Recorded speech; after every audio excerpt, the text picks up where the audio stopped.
get started, I wanted to give just a couple of thank yous. Importantly, I want to thank Jazzco and Misfit, both of whom are a big part of the reason that we're able to host this conference for free today. So many thanks to Jazzco and Misfit. I also want to give a shout out to Entrepreneurs of Tomorrow, who are a fantastic nonprofit helping to train young people so that they're using entrepreneurship to achieve their goals. And it's a tremendous organization. I'd like to give a quick shout out also to Awareness Ties, who are another nonprofit that we support. Awareness Ties, they focus on a very wide range of social issues, and they raise awareness about them in wonderful ways. So check out those organizations. I also want to thank Microsoft. And thank you, Mike. Microsoft have made it possible for us to host this conference here, totally for free, allowed everyone to come in, and did all the technical work. And it was kind of a strange feeling for me this morning, because I'm used to running around, fixing everything. And Mike was just saying, yes, the coffee's over there, you can drink the coffee, get out of the way. And I think it's really been tremendous, so thank you. Thank you, Mike. Thank you, actually. Thank you. So, yes. So with all of that said, we have some fantastic sessions coming up. The first of which I'm just very excited to see. I've never heard Billie speak, so this is going to be amazing. We have lots of conversations. I have heard Billie speak, just not in front of an audience.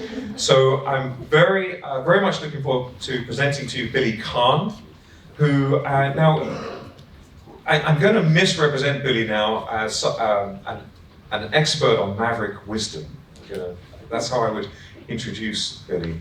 And this is going to be quite a ride. So I'm so a round of excited. applause. A round of applause for Billie Carn. Get off!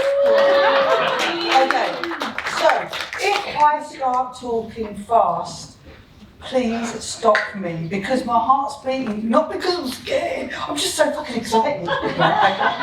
So, I've thought about this, okay, so how I was going to do this. I'm not an expert in jack shit, okay? I just like lots of different things, right?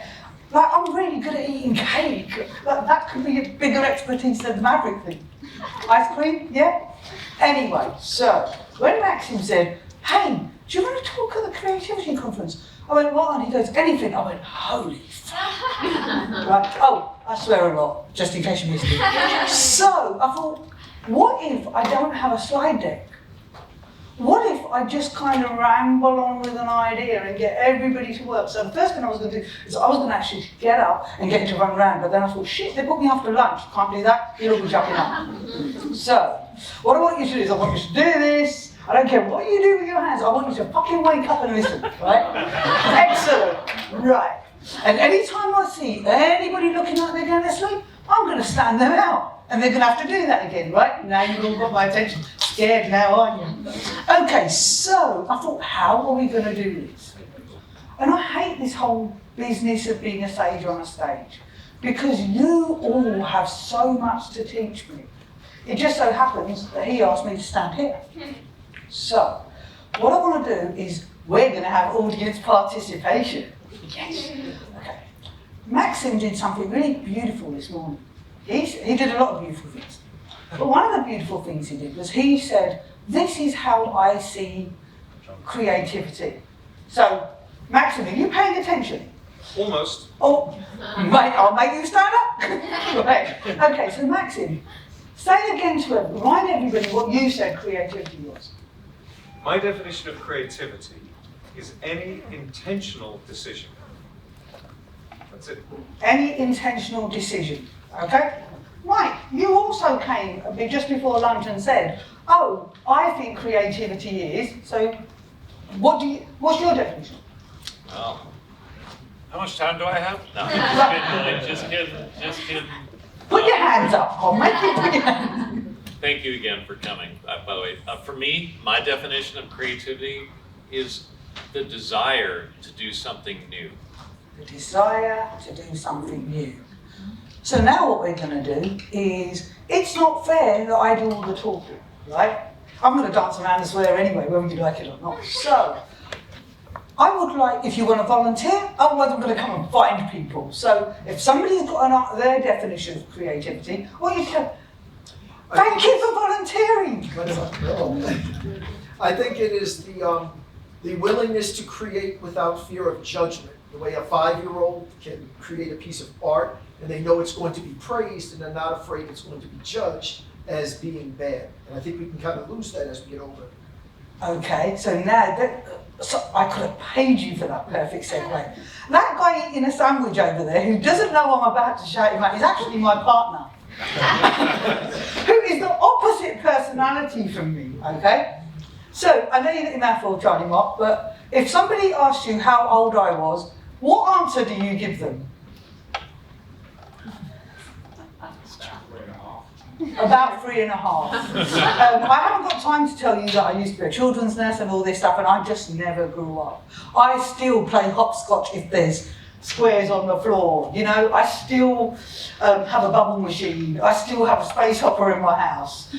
Nobody said you had to grow up. You guys made that decision. I didn't. You know, I win, right? So I thought, how are we going to do this session? So I wanted to know some more people. Go on. Great for you for answering. The ability to think outside the box. Ability to think outside the box. Beautifully said. Anybody else? Freedom. Freedom, my favourite word. Everybody has a word. This is separate to this talk, okay? But everybody has a word. Know your word. My word is freedom, and a lot of what I do is about this. And even this, I was like, okay, so we're not going to do a slide deck. What happens if I was brave enough to not have a deck? To just scribble some drawings, to just do what I do. So I thought, okay, so I wanted to tell you what I think one definition of creativity is for me. I love it when people repurpose things. The other weekend we were in Nevada City, and we were driving along, and somebody had made a porch out of 2 doors. Old doors, took the whole frame, put them up as the sides, put a plank of wood on top, and I went, oh my God, what an unusual porch. Just repurpose the doors to make it into the frame. So I love it when people do things like that. See, here's my crib notes. My crib notes. So, that's what makes me stop. That's what makes me, how did they do that? And I was in the Artrex studio the other day, and I realised that if they can't fix the Artrex jackets, what they do is, they give them to people, and these people are making them into bags, they're making them, so the fabric is getting used and used and used. So that's where the whole creativity magic starts. And I asked Mike permission if I could say this. I will draw something in a minute, you know, when I feel like it. When you get around to it. When I get around to it. So basically, the thing is, Mike invited me round to his house, and I saw this picture on the wall, and he started showing me pictures that his sister Sharon had done. Okay? It's okay? Oh, yeah. Okay, so Sharon passed away 10 years ago, Yeah. and I was mesmerised by these beautiful pictures. And then I looked carefully, I looked again, maybe a little bit like that lady said earlier, that gap in that silence. And I looked again, it was actually drawn on newsprint and yellow paper. And I was blown away. I was totally blown away. So what I did was, let me see if I can do it, right? So that's the pen. Hang on a minute. You know what's brilliant about creativity? You can get fucked up. So I have somebody I would like to invite. Caden, I have a lovely assistant who's going to come and help me. So earlier today I was like, oh shit, how does the colours change? Yeah, and then he was there, so you can draw whatever you like. Okay, that's my map. Okay, so I love it. You can copy that. You can do whatever you like. Okay. I guess I'll copy something. Cool. So now I don't have to think about drawing. Okay, although I love drawing. So it's about art. Okay, the art seen in different ways. One of the other things that stopped me in the middle of the street was, has anybody seen the American Express credit cards? What have you noticed about them? The new ones they're posting, the art of card. Has anybody seen them? You know, we have a tendency to walk around like this. Walk up this street and walk like that. And you will see the massive billboard, right, of American Express and how they're doing cards that are like designed. You can ring them up if you've got a certain account. It's a card that looks like a piece of art. And I was like, oh, somebody's actually drawing on these credit cards and making that the canvas. It's so beautiful what our mind will do. Exactly when you say, when you think outside the box, why is it we can only draw on paper? Yeah? So, I loved the drawings that Mike's sister did, and I tried to sort of draw them. And one of the things I realised is creativity is all around us. Yeah? We just have to open our eyes. Look at the person sitting next to you. I'm going to pick on you, okay? Because I know you, and it's okay to do this. But we were having a conversation about being a mermaid and how she's got stars in her hand, she's got tinsel in her. You know, even our whole personas are creative. Thank you so much. I tell you what, I've got so many glamorous assistants, it's amazing. So the magic is, it's not that creativity isn't all around us, it's we took our glasses off and we stopped looking. But I can't see you. Does that make sense? So open your mind and your heart to this. And sometimes creativity is going to be about failing, okay? So I'm going to tell you about an epic failure I had, okay? My epic failure was, I had been, as Mike said, and Maxine mentioned, I had been spending time having conversations with people who think outside the box, who are the disruptors. I call them the Mavericks. I have a company called Maverick Wisdom. That's it, that's the end of the pitch, right? If it is a pitch. They would tell me things, and everybody kept saying to me, have you got a book deal yet? Have you got this yet? Have you got that yet? And I've probably written this book 100 times over on my computer. I used to be a researcher. I'm used to writing research papers. And I suddenly woke up one day and I went, how did the girl who's constantly happy become the girl who's constantly frustrated? Frustrated that she didn't get the book deal, frustrated that she didn't finish the book, frustrated that nobody wants to, you know, all these things. And I remember going downstairs and saying to Charlie Mark, man, if that's the price, I'm about to go and burn the last 7 years of research, because I'm not prepared to pay that.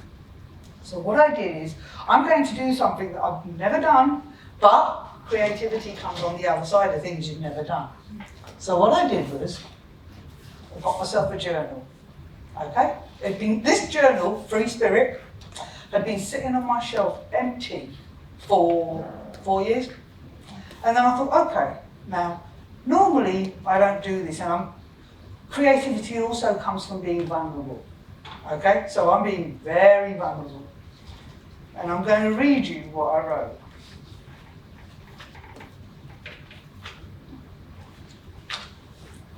Tuesday, 11th of December, 2018. You can do this with me. So, I'm on a sabbatical. Why? Being an entrepreneur can take its toll.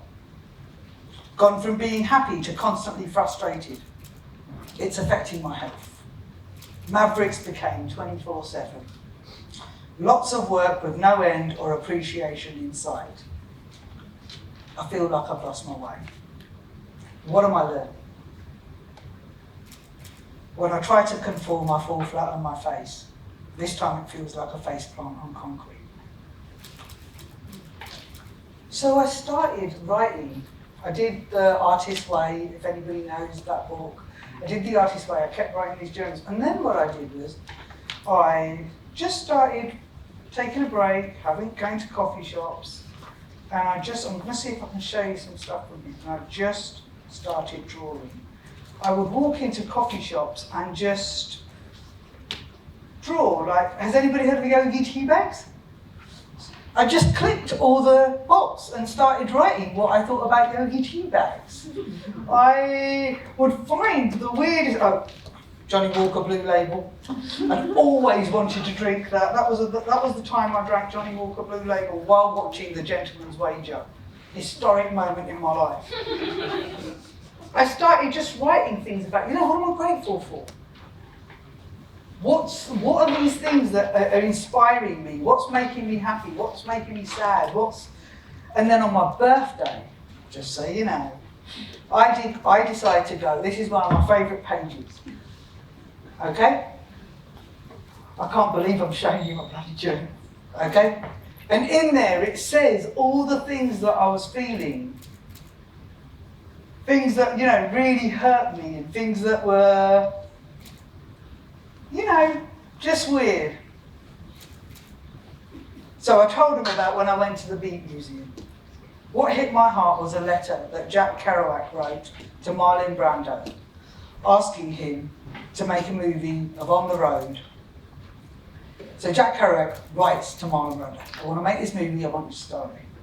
His honesty and authenticity, and quite frankly, his courage to ask, reminded me of the emails I sent to all the Mavericks asking for an interview. I asked if there was a copy of the letter for sale. They did, and kindly handed it to me, saying, happy birthday, you're one of us. We got talking and I shared my work, and the owner told me the story of how Steve Jobs got Crazy One's idea from a quote in a book called Dharma Bumps. And it's just little things like this kept happening, and I kept drawing. Full circle. We're not going to show you now because otherwise I'm going to disturb your drawing. So you are doing so well. So well. Afterwards, when we finish, I will show you what was the end result of me putting all that stuff away, failing miserably, hitting a concrete brick wall, and what came out of it was a book unlike any book I could have ever created. I drew it. COVID happened, and all I could feel around me was, oh, people are passing away. I could almost feel, how many of you felt like that heaviness? I used to work in palliative care for kids. I could feel the heaviness. I was watching the numbers on the screen. I was starting having dreams about people dying. I was like, oh, this is because of what's happening in the world. So what I did was, I thought, shit, if I died, nobody's going to do this book the way I want to do it now. So that's what I did. I drew the book. So can I ask you to finish your drawing? Let everybody have a look at it. He's drawing all my, well, he's doing a better job of the ones than I've done, because it took me about half an hour to find the colours. And Mike, if you could put the book up there. Oh, gotcha. You want it on the Yes, screen please. up here? That is lovely. Don't lose that, Mike. We need a picture of that printed off after. So now I'm going to show you what was the end result of hitting that brick wall. Okay? There you go. It's up to you. Billy probably would probably love an assistant. I will love an assistant. Would you like to stand here for me? When I tell you, just press that button. Team, wasn't it your daddy was talking about collaboration this morning? Yep, we are collaborating. So, this is what the book looks like. Press that. These are some of the people that I actually got to meet. You know the guy, somebody was talking to me, the guy who invented the cell phone? That's me and him round his house with the original brick phone. And then, what we can do is we can cheat. Hold on. Sorry. See, I have so many assistants, I must be important. You don't even know, Billy. You just do this. Well, Oh. I want to share the book. Okay. So that's all I'm doing. That's all I'm doing. I bet you're excited now, aren't you? Oh, and you can stop waving at yourself. I saw that. Right, okay. So, these are some of the people that I actually spoke to. Yeah? What I was finding was I was either writing a science book, or I was actually writing and the heart was gone, or I was writing the heart and none of the science was there. So I thought, fuck it. My house, my rules, my book, yeah? So that's what I did. I drew it so that it had each person's page, yeah? I would pick 2 or 3 things out. All these, by the way, are drawn with felts at home, sitting at the dining table, right? And then I would write them a letter from my heart to say, this is how I found you. This is what you taught me. Somebody else said this, it resonates with this. So, you get to the end of it, if we can move it along. Here, it's not that one, I think it's here.